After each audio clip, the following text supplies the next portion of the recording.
halkan waa wadada la yiraahdo George Road waxay ka mid tahay meelaha ay Soomaalidu ku leeyihiin marfashada qaadka lagu cuno isla markaana lagu iibiyo ragga halkan ku qayili jiray waxa kamid ah Abuukar Cawaale oo hadda loo yaqaano qaadiid alganka qaadku wuxuu igu qaatay muddo 8 sano ah 2005 bay ahayd markaan soo bilownay xaafadan aan hadda ku sugannahay oo isla markaasna ahayd xaafad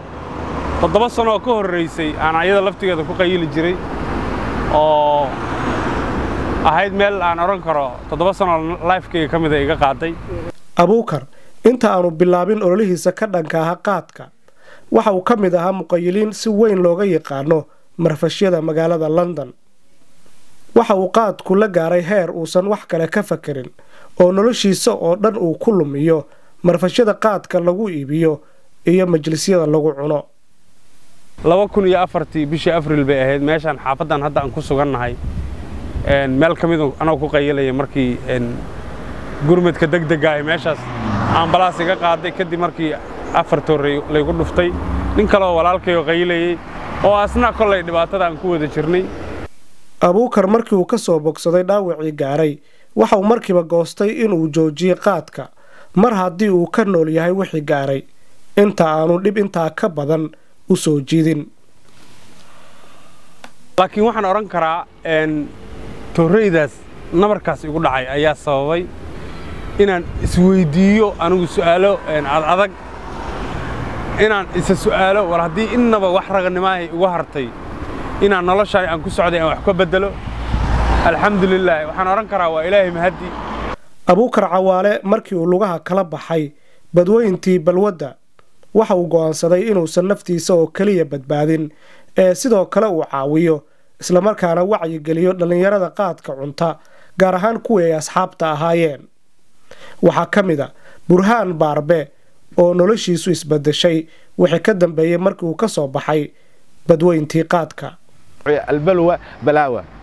marka shaydaanka dugsadid oo shaydaanka xaqiis u badatid ilaahayna oo ka carooda marka ilaahay laga cabsado qaadka hal la joojiyo ninka qaadka oo leenayo nin ilaahay xumaatiis oo leenayo tahay ilaahay ka cabso oo shaydaanku telefon adduunku waa laba bari ittaqullah حيثما كنتم تعلمون إلهي كعبسو isbedelay waxa soo toosaya qulubta ummadda Soomaaliyeed oo dadka qaadka cuna ragga qaadka cuna waxa midoobay oo isu soo noqonaya familiyada kala baahay oo waqti badan kala maqnaa waxa insha Allah caruur badan oo aan aabayaashood waqti badan siin ama aysan arkinba aabayaashood dib u helayeen Burhaan waxa uu sheegay in intii uu qaadka cunayay uu lumiyay mustaqbalkiisa xilligii ugu fiicnaa cidna kama warhaynin oo naftiisa xaaskiisa iyo tii ubadkiisaba wuu dayacay awlaad waa dhalay alxamdulillah awlaadeedu waxay ugu qaadatay 7 years after inaan arko ilmahayga waxaan ii keenay qaadka barbaramkiisa biriga u tagi doontaa saacad ka bacdi arki doontaa way ugu fogaatay alxamdulillah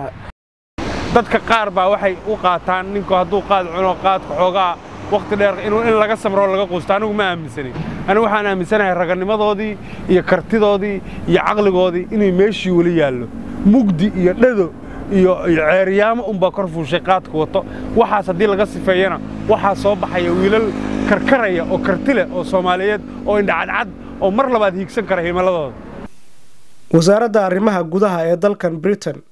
ayaa ku dhawaaqday inay wado qorshe ay kaga mamnuucayso wadankeeda dhammaan isticmaalka iyo ka ganacsiga qaadka waxaana dad badan ay rumaysan yihiin in haddii qaadka laga joojiyo UK ay dib u midoobi doonaan qoysas iyo ehel badan oo balwadu kala geysay shalay nin yaqaan maanta ma yaqaan alxamdulillah shalay waxa nin daalan oo man baahan dhinaca dunia dhinaca aqri ka baahan laakiin alxamdulillah hadda dhinaca dunia oo ku faraxsanahay dhinaca aqrina alxamdulillah oo taqwada iyo waga muuqata oo jeedin marka hadduu ilaahay yiraahdo ninka soo qaad cunow adduunku waa laba bari in ilaahay laga cabsado ayaa fiican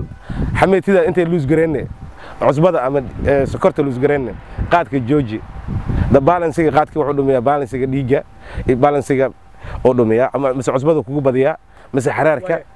waxay ii tahay farxad weyn runtii waxa aan intaasoo juhdi